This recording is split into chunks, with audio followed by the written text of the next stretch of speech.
தமிழே உயிரே வணக்கம். தாய் பிள்ளை உறவமா உனக்கும் எனக்கும், அமிழ்தே நீ இல்லையெனில் அனைத்தும் வாழ்வில் கசக்கும் புளிக்கும். தமிழே உன்னை நினைக்கும், தமிழன் என் நெஞ்சம் இனிக்கும் இனிக்கும். இங்கு வந்திருக்கும் அனைவருக்கும் என் மனமார்ந்த வாழ்த்துக்கள். அனைவருக்கும் வாழ்த்துக்கள் என்னென்னா, அச்சீவர்ஸுக்கு மட்டும் இல்லாமல் ஒரு அச்சீவர் பண்ணிட்டாங்க அப்படின்னா அவங்க குடும்பத்துக்கு மொத்தமும் சந்தோஷம். அப்புறம் எங்களுக்கு சொல்லிக் கொடுத்த டீச்சர்ஸுக்கு, அப்புறம் எங்கள் டெஸ்ட் பேட்சுக்கு ஹெல்ப் பண்ண எல்லா சப்போர்ட்டிங் ஸ்டாஃபுக்கு, அப்புறம் நம்ம அகாடமிக்கு ரொம்ப சந்தோஷம். ஏன் அப்படின்னா நம்ம முன்னாடி வந்திருக்கோம் அப்படின்னு சொல்லிட்டு, அதனால் ரொம்ப அகாடமிக்கு நன்றியை தெரிவிச்சுக்கிறேன். இப்போ என்ன அப்படின்னா, ஒரு அட்மாஸ்பியர், சிச்சுவேஷன், என்வாயரன்மெண்ட் அப்படின்னு ஒரு சொல்கிறோம்ல, அது நம்மளை எப்படி மாற்றும் அப்படின்னா, நம்மளை மாற்றும் தெரியும், ஆனால் அது நமக்கு தெரியாமலே நம்மளை எப்படி மாற்றும் அப்படின்னா, இந்த கிளி கதை கூட கேள்விப்பட்டிருப்போம். ஒரு சில சூழ்நிலை காரணமாக 2 கிளி வெவ்வேறு இடத்துல போய் வேறு வேறு சூழ்நிலை வாழுது. ஒரு கிளி வந்துட்டு ஒரு வேடனுடைய வீட்டில், அந்த சூழ்நிலைக்கு தகுந்த மாதிரி அது வாழும்போது என்ன ஆகுது அப்படின்னா, அது அங்கே உள்ள ஸ்லாங்கை படிக்குது, கெட்ட வார்த்தைகள் பேசுது. இன்னொரு கிளி வந்து ஒரு முனிவரோட வீட்டில் போய் வாழுது, அதுக்கு தகுந்த மாதிரி ஸ்லாங்கை கற்றுக்குது, அது மரியாதையாகவும் பண்பாகவும் வளருது.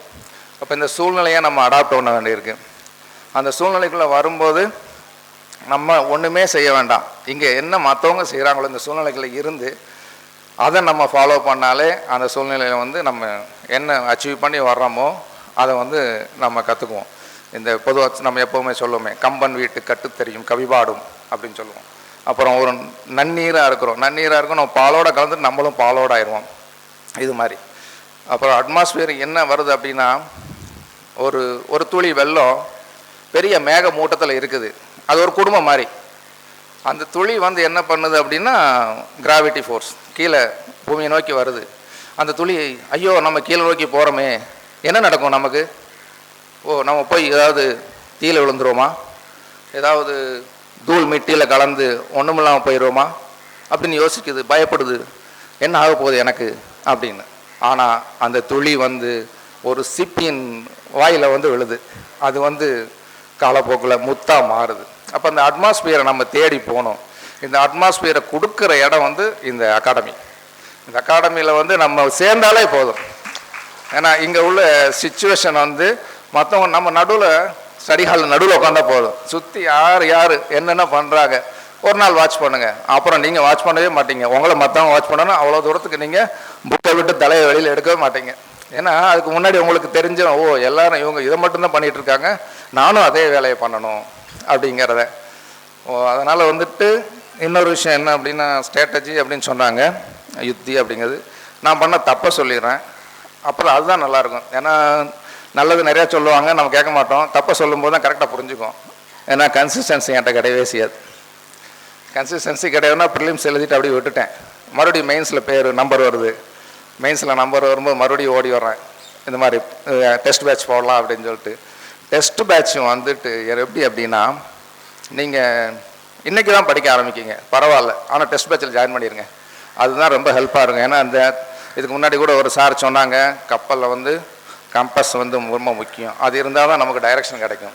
அந்த டைரெக்ஷன் வந்து நம்ம கொடுக்குறது டெஸ்ட் பேட்ச் போட்டோம்னா டெஸ்ட் பேட்ச் வந்து கரெக்டாக வழிகாட்டும் நீங்கள் என்னென்ன படிக்கணும். நான் டெஸ்ட் பேட்ச் சேரும்போது இன்றைக்கி ஒரு டெஸ்ட்டு காலையில் சீக்கிரமாக வந்து எழுதிடும் 6 மணி பேட்சில். அப்புறம் வந்து நாளைக்கு ஒரு நாள் ஃப்ரீயாக இருக்கும், இன்றைக்கி பகல் ஃபுல்லாக ஃப்ரீ, நைட்டு, அப்புறம் நாளைக்கு ஒரு நாள் பகல், நாளை கழிச்சு காலையில் மறுபடியும் ஒன் டே கேப்பு, அடுத்த டெஸ்ட் பேட்ச் நிறையா இருக்கும். ஏன்னா ரீட் பண்ண கூட முடியாது, இருந்தாலும் முடிஞ்சாலும் ட்ரை பண்ணேன். இந்த இடத்துக்கு அசிஸ்டண்ட் சோசியல் வெல்ஃபேர் டிபார்ட்மெண்ட் வந்திருக்கிறேன். அகாடமிக்கும் இங்கே இருக்கிற எல்லாருக்கும், சப்போர்ட்டிங் ஸ்டாஃபுக்கும், இவ்வளோ நல்ல விழாவை ஏற்பாடு எல்லாரையும் பெருமைப்படுத்துகிறேன்.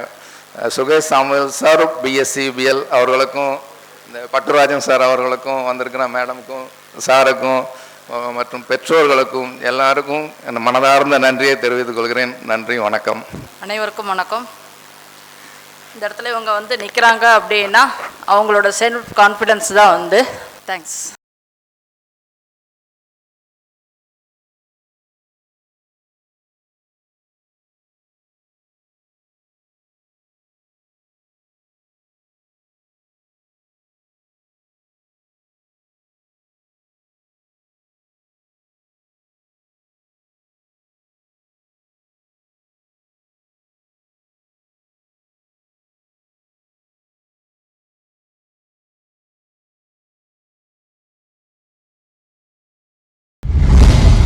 சுரேஷ் IAS அகாடமி வெற்றியின் முகவரி.